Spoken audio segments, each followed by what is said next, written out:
Hola, ¿cómo estás? Espero que estés súper bien. This is Tamara Marie, host of the Learn Spanish con Salsa podcast. Now, before we jump into this episode, I wanted to let you know about a special opportunity that you're definitely going to want to take advantage of, especially if your goal is to become fluent in Spanish.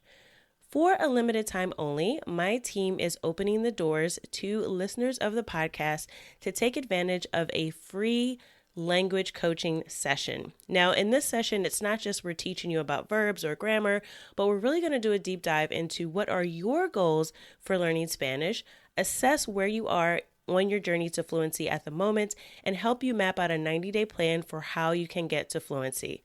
So we are going to help you take your Spanish to the next level, whether you're afraid of speaking Spanish or you just get a little bit nervous when you're talking to native speakers, or maybe you've got some of the basics down, but you really know that you struggle with getting your Spanish to flow and your listening skills aren't up to par.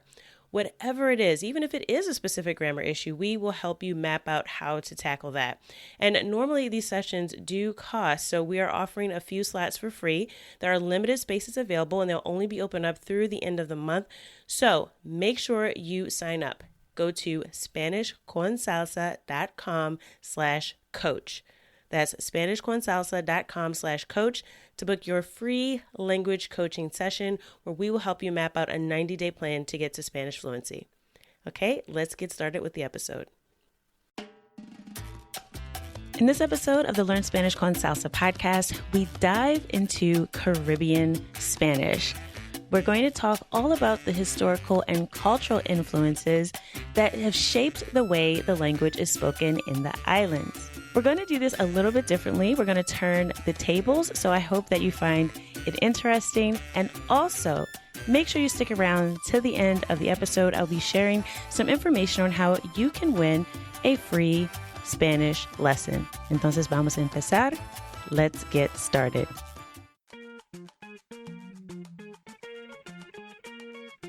Bienvenidos! Welcome to the Learn Spanish con Salsa podcast, the show for Spanish learners that love music, travel, and culture. Close your grammar textbooks, shut down the language apps, and open your ears to how Spanish is spoken in the real world. Let us show you how to go from beginner to bilingual. Here is your host, certified language coach, Tamara Marie. Hola, bienvenidos al episodio 138. Welcome to episode 138 of the Learn Spanish con Salsa podcast. In this episode, I'm going to share with you an excerpt of an interview that I did with Elle Charisse over at the Speaking Tongues podcast. Now, I like to share these conversations with you guys because you get to hear the tables turned on me. Instead of me doing all of the interviewing, you get to hear me answering some questions, and it really was an interesting conversation. Elle asked me a lot about my earliest experiences learning languages. So we talk a little bit about how I got started with learning Spanish, and she also asked me to give her a rundown of some of my favorite artists and songs, so you'll get to get some more ideas for your playlist in this conversation as well. We talk a lot about how Spanish is spoken in the Caribbean and the cultural and historical influences that really shape the way the language is spoken throughout the region. So really excited to share this with you all. If you want to hear the full conversation, make sure you check out our website, learnspanishconsalsa.com, and just go to /138 for episode 138 of the podcast. And that will link you to the full conversation. The episode was about an hour long, so we did cover quite a bit. So here I'll just be sharing with you just a part of that conversation, but definitely check out the Speaking Tongues podcast as well. There are lots of interesting interviews. They share some really interesting stories, not just about learning Spanish, but other languages. So you get to hear the experience of other language learners and people who have successfully become bilingual or even learned 3 or more languages. So it's a really great podcast. I encourage you to check out the Speaking Tongues podcast hosted by Elle Charisse. So with that, here is a clip of my conversation. I hope you enjoy it. I'm so excited that you had an opportunity to join me for this conversation. And I'm so excited to learn so much about your languages and your business and your podcast and all that good stuff. So I like to start each episode with the same question, and that is, what is your first language and which languages have you learned to speak? Okay, so my first language is English. I was born in the US from the East Coast, so that is my first language.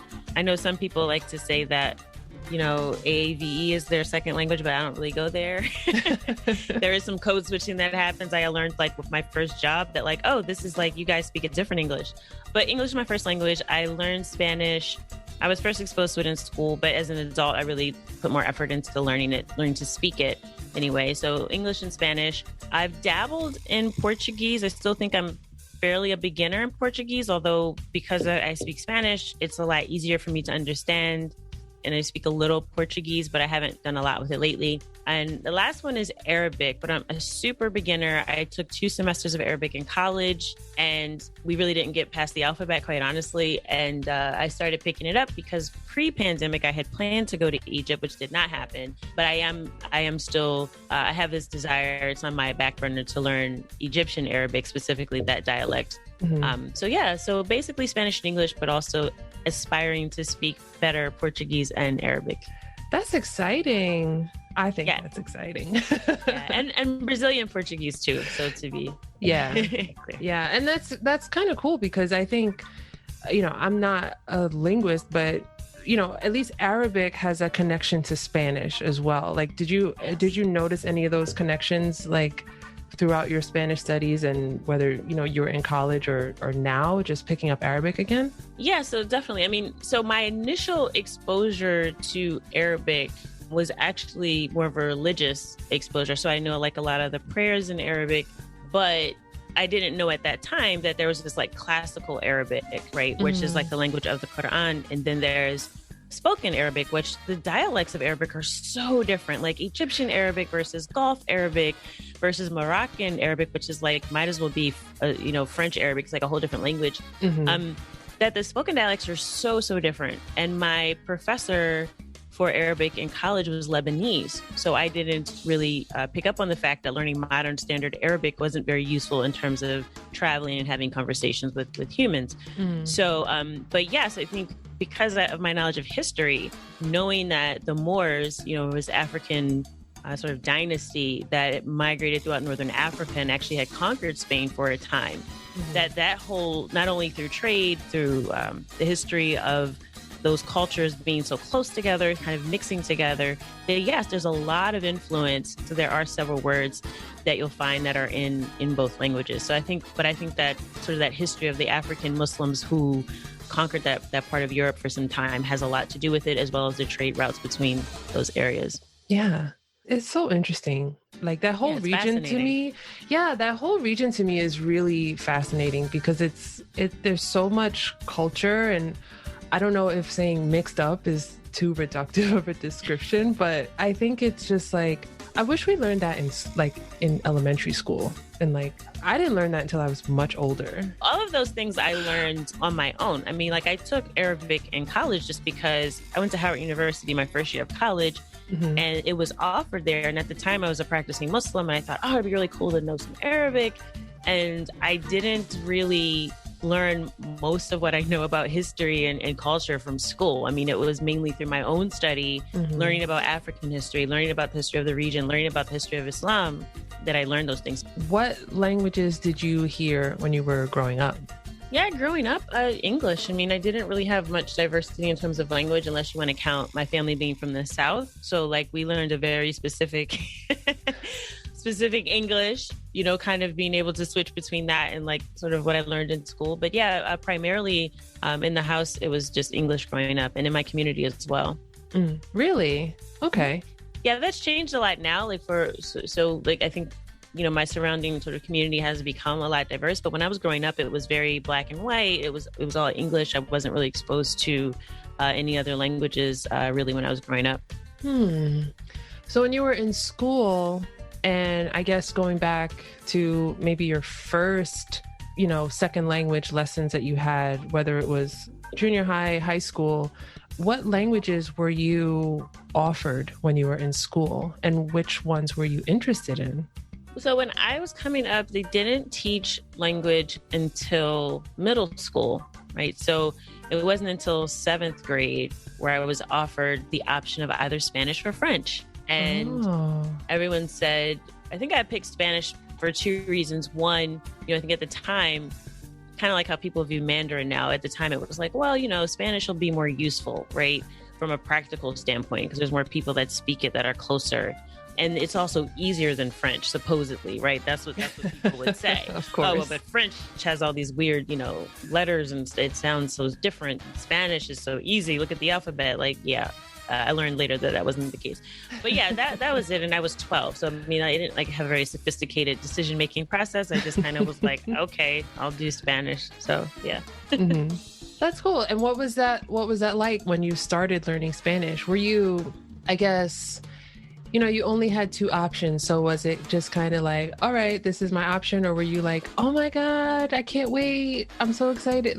What was your temperament around, having to learn Spanish language? At first I just thought it was kind of cool. It wasn't really something I was super interested in. I think the way it was presented was more of I don't know, it wasn't really presented in a way like, hey, this is a language you could speak. It was almost like a cultural exploration, hey, learn about this culture. We'll teach you a couple words. It wasn't really like, we want you to become conversational in Spanish. So that's kind of how I took it. The way it was presented is how I received it. And I do remember, though, it's funny, now you asked me, because I haven't thought about this in a while. I think my Spanish teacher, I don't know what country she was from, but she had all of us pick Spanish names. So we all just kind of randomly picked a name in Spanish that began with the same letter as our name. I was Tula. That was my Spanish name in 7th grade. It was so weird. I've never heard anyone with that name now. I don't know where she got that from. I've never met anyone with that name. But yeah, I know we all had to pick Spanish names, and that's how she referred to us. And so, she was a native speaker. So I think I was fortunate in that regard that I actually did have a native Spanish speaker as a teacher, even though at the time I did not feel fortunate because it was harder to understand her. But yeah, that was really my first exposure, and I didn't really, take it too seriously. It was more just sort of like a little interest. And I remember being pretty decent at it, but I think a lot of people have these stories of trauma of learning language with these mean teachers. I know I listened to the episode you had with Desta, and she said she had this evil French teacher. I didn't have that kind of thing. But I just, it was just sort of like a curiosity, but it wasn't anything that I sort of gravitated to as something special. It was just sort of like, oh, okay, this is another cool thing to learn in school. Kind of thing. I think a lot of us, and several people that I've spoken to on this show kind of echo the same sentiment that their language study when they were in middle school was just another subject, or high school. It was just another subject. And I think that is really unfortunate that's, because I kind of felt that way too for most of my middle school, high school. It's just another subject I have to pass. If I fail, I can't go home, and I'll be in big trouble if I fail this class. And it makes me think about my classmates around that time, because I took Spanish in middle school. And I think one of my teachers was a native Spanish speaker, and I also struggled to understand him, but we didn't really, and I'd be curious to know what you learned, because when I was in middle school, we didn't learn really anything comprehensive. We learned numbers, colors, learn the months, right? Because told you every day you would go, hoy es miércoles, right? No, I was. ¿Cuál es la fecha de hoy? Sí, eso es todo. Yeah, you can start a conversation like that. What is the date? That never happened. Yeah, no, it was the same for me. It was just they would, again, that's why I feel like it was more of a cultural exploration class. How you learn art, but you survey generic things about art. I feel like that's how language has been treated traditionally in American education, which is why people don't really make the connection that this is a thing that I could speak in the real world, right? Because that's not how they teach it. Right. So yeah, no, I was just like you. It was I learned maybe hola señora, ¿cómo está usted? Robots. And then it was oh yeah, this is the day. Maybe, here's how to say a vegetable or fruit, but it wasn't anything very practical at all. So yeah, I had the same experience. When was it, or maybe what was it that took you from the middle school Spanish of this is an exploration, this is cool, I'm doing it, to I want to integrate Spanish into my life? That's interesting question, because there's actually, I don't know if there's one answer to it, but if I had to come up with like one defining moment, it actually was in the gym, which is going to probably sound weird. But I know at one point I was going to the gym. I hadn't ever gone to the gym in my life. And I had a friend who was trying to lose weight. And she goes, she wanted a gym buddy. I said, sure, I'll go with you. Right. Mm-hmm. I don't know anything about working out, but like, sure, I'll give it a try. So I would go and like get on the machines and like try to lift a weight. I had no idea what I was doing. And then one day I saw like this dark room in the back, and it was like the group exercise room. And I was like, okay, well, what's going on over there? It looks like fun. There's like 40 women lined up, like waiting to go in. And I hear this music coming out, and I'm like, what is that? Like, everyone's like really pumped about this class. And I go in, like kind of go towards the back. I'm like, okay, what's going on here?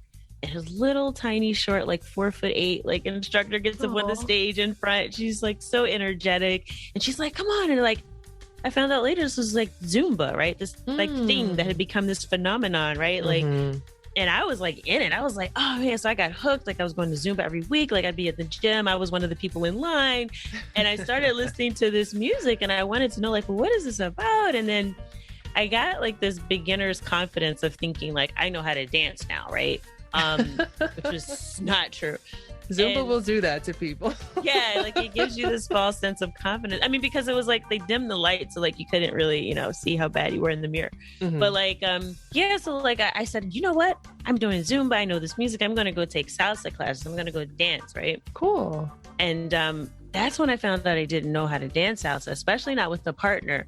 But the advantage that Zumba gave me was I knew the rhythms. I started to become familiar with the music. And so slowly I developed this sort of interest in the language, because I was singing these songs and I didn't know what they meant. And I said, I know some Spanish. I should know this. And I didn't get it. I didn't understand anything. Mm-hmm. So that combined with the fact that I started to travel, like the first time I left the country, I went to Panama and I didn't understand what was going on there. And I was like, man, this is not okay. Like I spent all this time in school, and supposedly I learned Spanish, but I don't understand anything that anyone's saying. I like this music. Like I want to learn what's going on. What do I do? Mm-hmm. So I think just kind of through that process of deciding to recommit myself to learning the language for real, right? Learning it conversationally, and then traveling and dancing, it just sort of all came together and it became a part of my life. So for me, I think it was more of like what I would call more of a cultural immersion, because it's not like Spanish was this thing I was trying to learn that was apart from my life. It became a part of who I am. It's like, these are the songs that I sing when I'm having a bad day or when I'm celebrating or when I'm about to go out for the weekend. Like I want to hear bachata, I want to hear reggaeton, I want to hear salsa. So like, this was just who I was. It wasn't something I was trying to do and trying to learn. So it just, for me, it was natural. It sort of just became a part of my life through the music and through the dancing and travel. Right. Had you not heard those styles of music before, or were you just in that moment where you heard them and they inspired you for the first time? Never. So where I'm from, I think, and this may be true for a lot of places in the U.S., probably not so much now, but definitely when I was growing up, I grew up in a very segregated area, not segregated like Jim Crow, but just that people self-selected into their own groups. Mm-hmm. So even in school, like at lunchtime, you go in the cafeteria and it was like the smart kids would be over here, the black kids would be over here, the white kids would be like, it was just, there was this segregation. So I didn't have that exposure to any other culture really, except for maybe there was a Jewish community in my middle school. So that they kind of, was like, here's the Jewish table. Like it just, we were so separate that I just really didn't have exposure to other types of music, other types of cultures. Like growing up, all I knew was hip hop. Like I was a hip hop head. I was like, that's all I wanted to hear. Like I didn't want to hear nothing about anything else.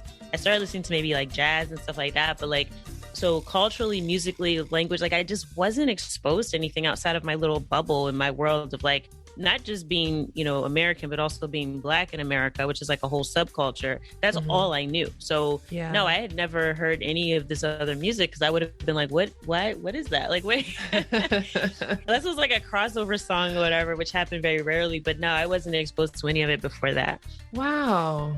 when you did find this music that inspired you and inspired your, I would say, and you tell me if I'm wrong, but it sounds like it was like a major turning point for you. Yeah, I mean, and so anyone that dances salsa can tell you that when you start dancing, you become an addict and you become part of a community simultaneously, right? Mm. There is no casual salsa dancer that I've met. Usually those people are people who went through that phase where they were dancing a lot and then they, sort of got a life after and started maybe, doing other things. And now they only dance occasionally. But I have not met anyone who just was like, oh, I just kind of dabble in salsa. Like it consumes you. Mm-hmm. So I kind of became a part of this community. It was what I did every weekend. It was the music I listened to during the week. Like I was going out 3 and 4 nights a week to dance. Like it wasn't a casual hobby. That's so exciting. So yeah, it's all encompassing. So yeah, I mean, for me, that was a real, I think, turning point in a lot of ways, just because it just became the thing I did. It wasn't like, what are you going to do this weekend? It was like, which place are you going to go dance this weekend? Like it just kind of became sort of my social outlet, and also like my only exercise that I used to get pre-COVID was just dancing. So it covered all those things for me. So I think they say something becomes addictive when it meets like 3 or more needs that you have. Like, so the need for variety, the need for also predictability, the need for stimulation, the need for socialization, like all those things are kind of built into the community and the music. So yeah, it was definitely an addictive part of my life, but a healthy addiction, I think. Yeah, absolutely. I know those salsa socials, it's a tough sentence to say. I know that those salsa socials, they are very lively and they're a lot of fun. I mean, it's like, I don't know how it was by you, but here in New York City, you could go to a social on like a Friday night, maybe like 6, 7 p.m. or later. And it's like going to a club. It's like, oh yeah.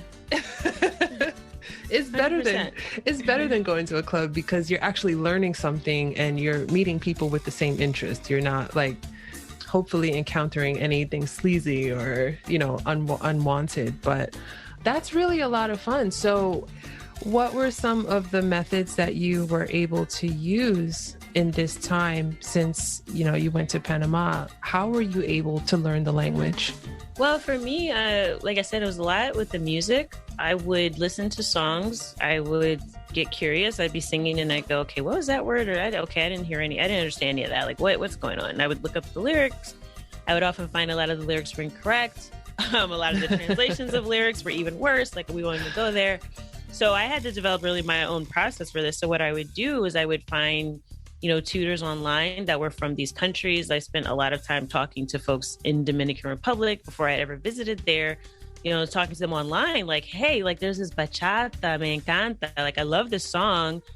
What the heck is he talking about? Because I'm looking in the dictionary. Google Translate was garbage. Like, I don't understand. What is a cacique? Like, there's this guy who always says el cacique. And I'm like, what is he talking about? And I find out like these songs aren't in the dictionary because they're very specific to Spanish from the Caribbean. Cacique means chief. It comes from the indigenous language there, not Spanish. So anyway, like I had to go through this whole process of like digging into these lyrics. And through that, it was like a real window into the culture. So I was learning about Dominican Republic. I was learning about Puerto Rico. I was learning about Cuba, like through the songs.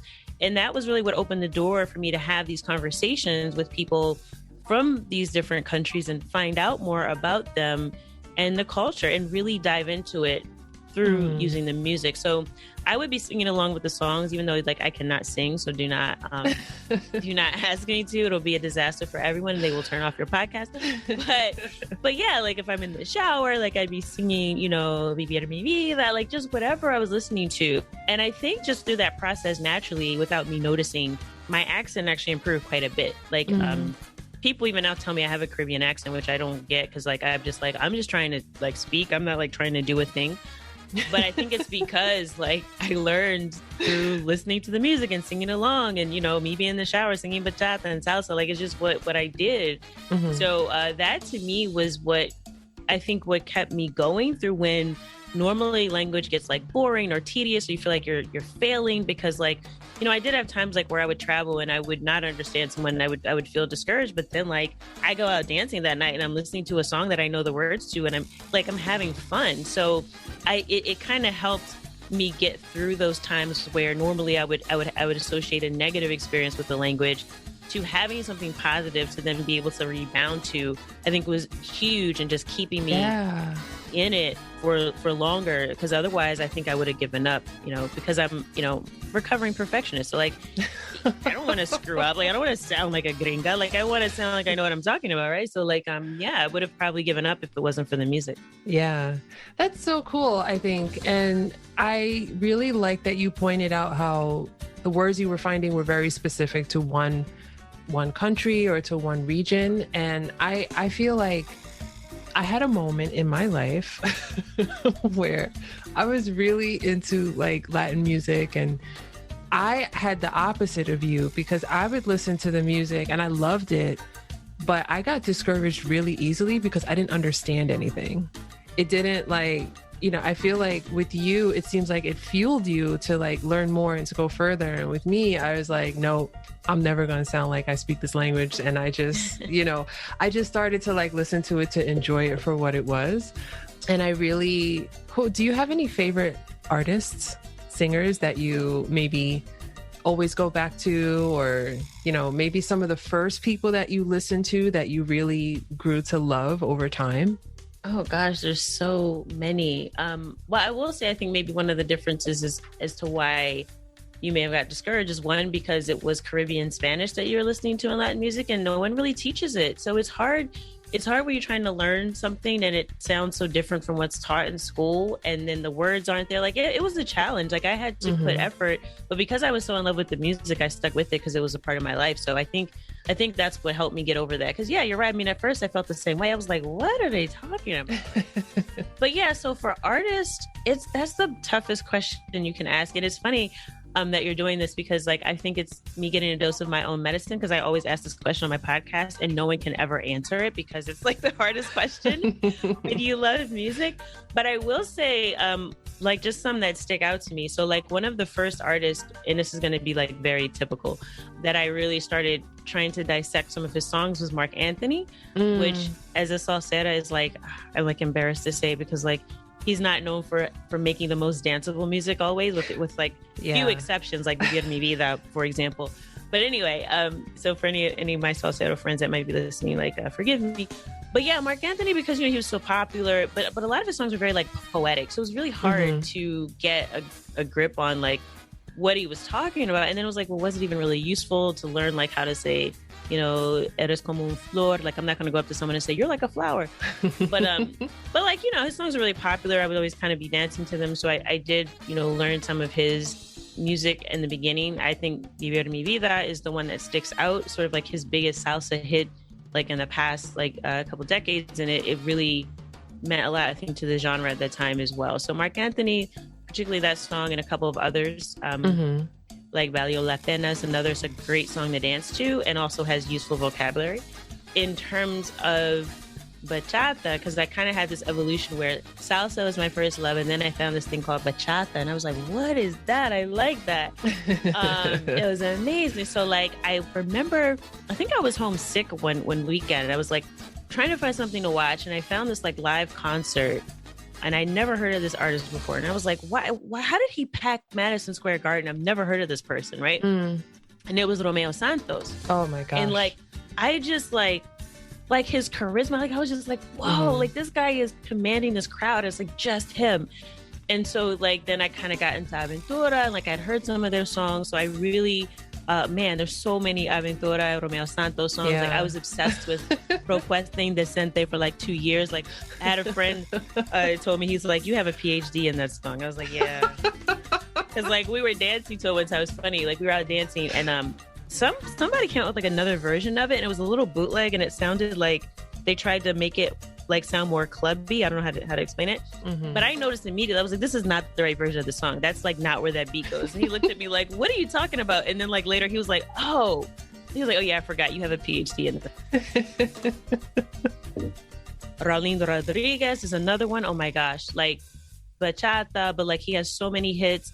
I saw him perform live, and his voice sounds so good in person. You know how a lot of artists have like auto-tune or whatever, like they have studio voices, right? But like he has like a great voice, And seeing him perform Medicina de Amor live was like one of the most memorable things that's happened to me. But yeah, like those are ones that stand out. Of course, Celia Cruz, because love her. Right? Like how can you not love Celia? Adore. But yeah, those are some of the ones I come back to. Those are the ones that are in heavy rotation when I'm like going into my classic playlist.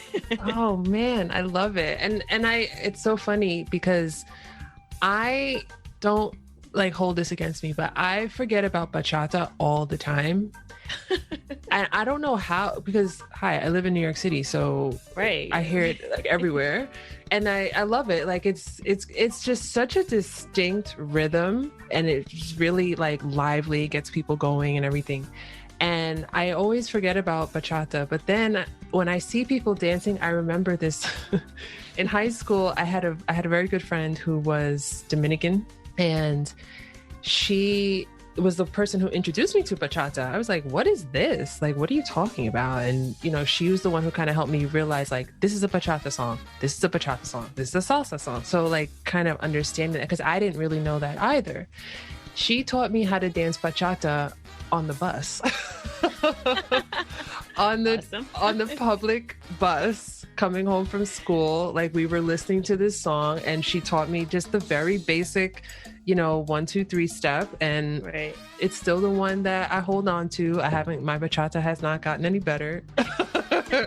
But I love it. And it's like, I don't know why I always forget about it, especially because it's so distinct, but I really need to listen to more of that. Well, it's summer's coming, so it'll be around. I'll definitely hear it like all over the place. Bachata has changed a lot too. Like, it's become this international thing. Like, it used to be this very, very specific genre that was only in Dominican Republic, that was seen as like this low class music. It wasn't really listened to by people in the middle and upper class until like you had a Juan Luis Guerra who came out with a song called Bachata Rosa, which is like, it was like a more elegant, more romantic type of bachata. But prior to that, it was like music that people listened to in the bars. Like, they were people complaining about, you know, people they broke up with. So like the traditional bachata sound has a lot of guitar, is very like distinct, but it has changed quite a bit. And yeah, like, so some of the newer bachata sound very different, but bachata is actually known for its bass line. It's like a boom, it's like, so, but people recognize it for the guitar, but it's really the bass line that defines it as bachata, which is something that I found out musicality, like, oh yeah, that's actually, I didn't think of that, because everyone focuses so much on like guitarra because it's like so prominent. But yeah, but I love bachata. I could talk about bachata forever. You'll never forget about it if you talk to me enough. I love also hearing that, and I don't know, you know, I feel like we're gonna get off topic, but it's okay. We can always edit.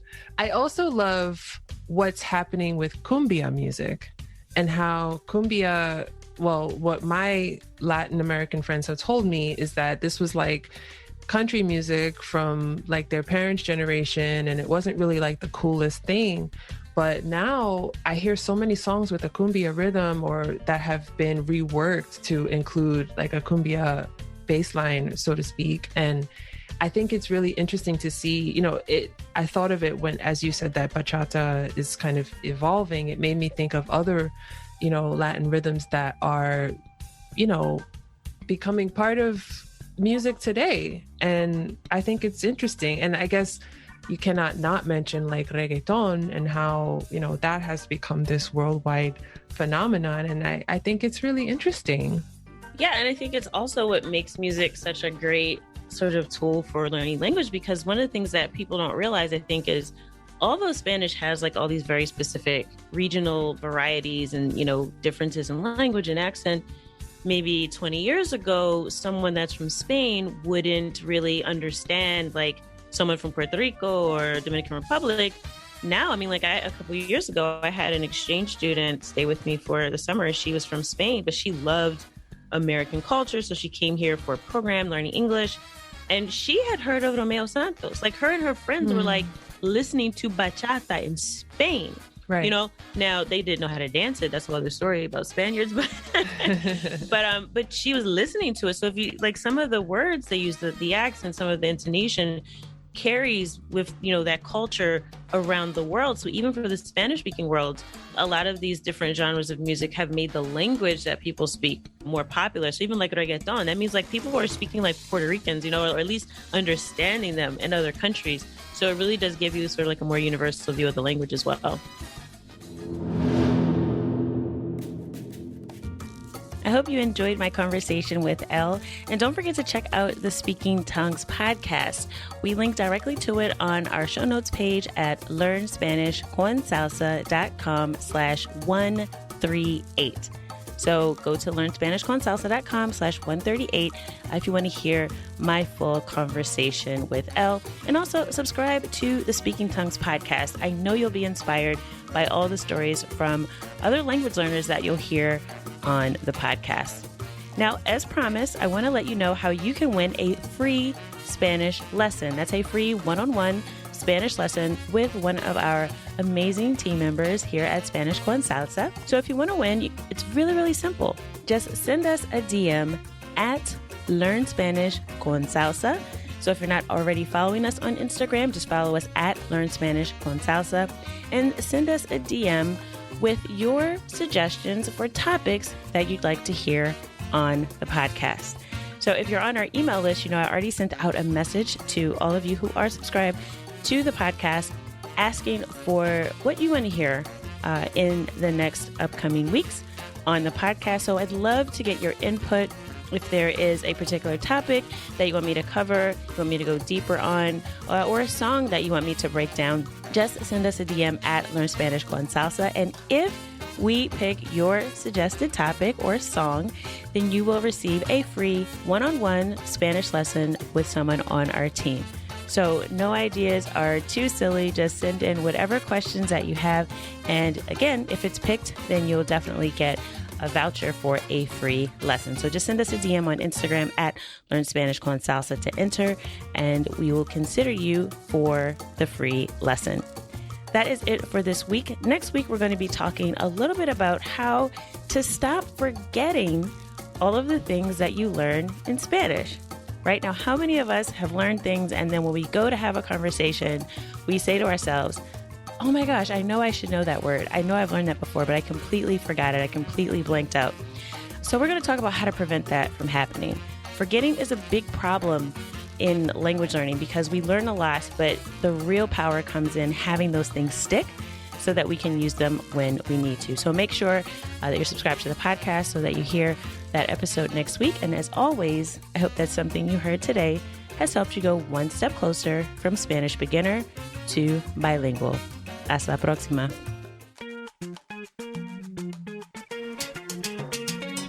Thank you for listening to the Learn Spanish con Salsa podcast at learnspanishconsalsa.com.